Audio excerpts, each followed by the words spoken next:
శ్రీమద్ భాగవతంలో పరీక్షణ్ మహారాజుకి సుఖయోగీంద్రుడు చెప్పేటటువంటి భూమి యొక్క విశేషం విస్తీర్ణం గురించి తెలుసుకుంటూ ఉన్నాం. శ్రీమన్నారాయణీయంలో 21వ దశకం ద్వారా మనం ఉండేటటువంటి ఈ ద్వీపాన్ని జంబూ ద్వీపము అంటారని గత శ్లోకంలో చదువుకున్నాం. అయితే సప్త సముద్రాలు సప్త ద్వీపాలుగా విస్తరించి ఉన్నటువంటి ఈ భూభాగం అంతా కూడా మనం ఉండేటటువంటి జంబూ ద్వీపంలో కూడా 9 భూభాగాలుగా ఉన్నదిట. నవవర్షాణి అంటారు, 9 వర్షములు. అందులో మధ్యలో ఉన్నటువంటి దాన్ని ఇలావృత వర్షము అని అంటారు.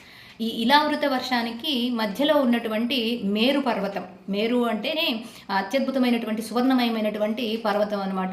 ఇది 64,000 యోజనాల విస్తీర్ణంలో విస్తరించి ఉంటుందట. భూమిపైకి 32,000 యోజనాలు, అలాగే భూమి కిందకి 32,000 యోజనాల విస్తీర్ణంతో విస్తరించి ఉంటుంది.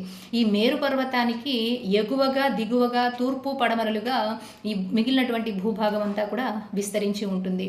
ఎగువగా ఉన్నటువంటి అంటే ఉత్తర దిక్కుగా ఉన్నటువంటి వర్షాలని రమ్యక వర్షము, హిరణ్మయ వర్షము, కురు వర్షము అని పైన 3 విస్తరించి ఉంటాయి. అలాగే దిగువగా హరివర్షము, కింపురుష వర్షము, భరత వర్షము అని దక్షిణ దిక్కుగా విస్తరించి ఉంటాయి.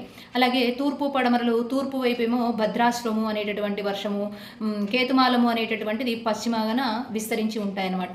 ఇక్కడ మనకి తూర్పు దిక్కుగా ఉన్నటువంటి భద్రాశ్వం గురించి చెప్తున్నారు. అక్కడ హయగ్రీవుడు పూజించబడుతూ ఉంటాడట. హయగ్రీవుడు అనగానే బ్రహ్మగారు అశ్వమేధ యాగం చేసినప్పుడు జ్ఞానానందమయం దేవం నిర్మల స్ఫటికాకృతిం ఆధారం సర్వ విద్యానం హయగ్రీవముపాస్మహే అని ఆ హయగ్రీవుడిని నమస్కరించుకుంటూ ఉంటాం కదా.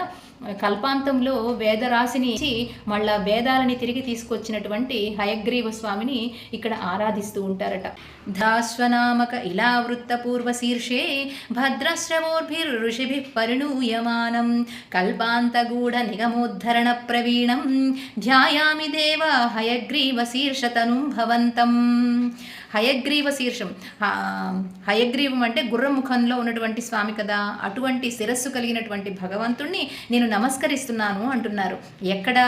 ఇలా వృత్తానికి పూర్వభాగంలో ఉన్నటువంటి భద్రాశ్వనామ వర్షాల్లో పూజించబడుతున్నాడట. భద్రాశ్వనామక ఇలావృత్త పూర్వ శీర్షే, ఇలావృత్తానికి పూర్వభాగంలో ఉన్నటువంటి భద్రాశ్వ వర్షానికి భద్రాశ్రవోర్భిర్ ఋషిభిః, అక్కడ ఉండేటటువంటి ఋషులు కూడా భద్రాశ్రవులు అని పిలువబడతారట. వారి చేత పరిణూయమానం, పొగడబడుతున్నాడు, నుతించబడుతున్నాడు, స్తుతించబడుతున్నాడు. ఎవరు?